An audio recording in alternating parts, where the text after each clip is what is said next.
This tutorial will take a deeper look into the FLStudio Sytrus plugin. The first thing we'll look at is the unison mode features in Sytrus. This gives instant gratification for modifying Sytrus sounds. Unison mode can quickly add depth and texture to even the simplest sounds. To demonstrate, I'll start with the default patch in Sytrus and change the operator sound to a saw wave. At the moment, it just sounds like a raw saw wave. To activate unison mode, increase the number of voices playing a note in the unison order box. You will instantly hear a thickening of the sound, not unlike a chorus effect. Unison mode can give you much more than just a chorus effect though. Next to the unison order box are 6 sliders that control the variation applied to each extra voice. Unison voice variation can be controlled here for panning, volume, pitch, sublevel, phase, and envelope variation. Most of these are self-evident in their function. Sublevel introduces a duplicate 1 octave down for each unison voice created. Envelope variation applies variation added to the attack and decay of the filter cutoff, resonance, and volume envelopes for each voice. To expand on this, each Sytrus module has in its modulation articulation choices a tab named Uni for unison. This means that you can control the modulation of each modulation target per unison voice.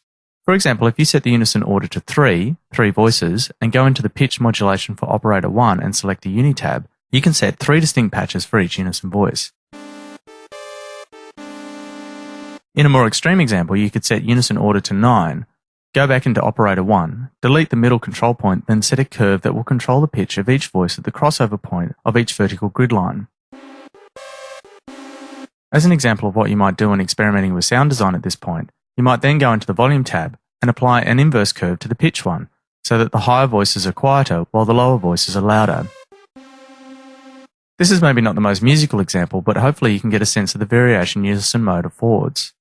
Given that you can apply the unison articulator to any of the parameters available in the operators, filters, and FX in Sytrus, you have a lot of possibilities at your command. One thing to keep in mind with unison mode though is that you can quickly start using up voices, so make sure that you are only using as many voices as you need. Sytrus comes with some unison presets to help you get started. Access these through the Sytrus options menu under unison.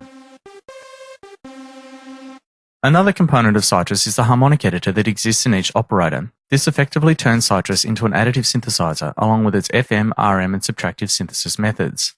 The harmonic editor gives you access to 128 harmonics with their corresponding amplitudes and phase start points.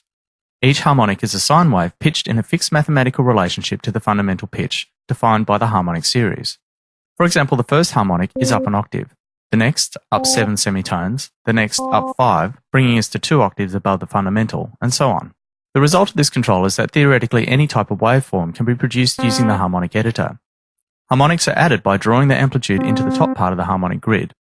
To help remember which harmonics are at octave points above the fundamental, the corresponding bars are darker than the rest. Initially, you could be forgiven for thinking that the harmonic editor is just a church organ emulator. In fact, church and Hammond organs are based on exactly this principle of additive synthesis, but with much more limited results than in Sytrus. The phase of the harmonics is altered by dragging in the section below the amplitude. To get a better view of your edits, zoom in on the bars, and use the scroll bar to move through the harmonics. To see all of the harmonics, zoom out. To smooth out any curves you have painted in, click where the word smooth is written. This will interpolate the values of each harmonic between it and its nearest neighbours. The harmonic editor can actually analyse single cycle waveforms and reproduce them using just sine waves. To do this, click on the arrow next to the smooth button to open the options menu. Select Analyze Single Cycle Waveform and navigate to a WAV file on your hard drive containing a waveform. Sytrus comes with several to get you started. Once you have a waveform in the editor, you can further modify it using the shape modifiers in each operator. Inversely, if you have a waveform you have generated without the harmonic editor but wish to modify using harmonics, go to the options menu again and select Convert Shape to Sine Harmonics. The last thing I'm going to talk about in this tutorial is arpeggiation. The method for arpeggiation in Sytrus is unusual, but it provides incredible flexibility. Because arpeggiation in Sytrus is another form of envelope modulation, you can apply arpeggiator envelopes to any parameter. The best way to learn about how to apply arpeggiation is to examine some of the arpeggiator presets that come with Sytrus. For now, let's just explore how to apply arpeggiation to a sound within Sytrus. With Sytrus set to the default patch, select the volume tab for operator 1 and its corresponding envelope. Open the envelope options menu and open up an ARP state. For example, ARP Classic Up. The arpeggiator works when you hold down a chord. To understand what is happening, right-click each breakpoint in the ARP envelope. You can see in the menu a subsection called Arpeggiator Break. This tells the arpeggiator what to do with the held down notes. Next, we'll play the next note above the previous note played. Previous will play the next note below. Same will play the same note as the last one played. and none means that no note will be triggered on the current breakpoint. In the current example, setting the last breakpoint to previous will reverse the direction of the arpeggio. The shape of the envelope determines how the attack, decay and sustain of the note will sound as per normal envelope operation.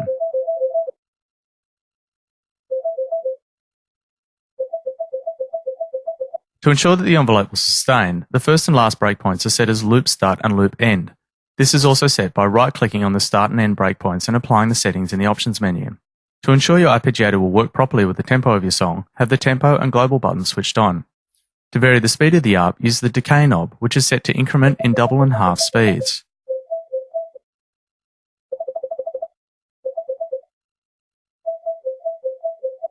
The sustain knob will vary the intensity of the ARP.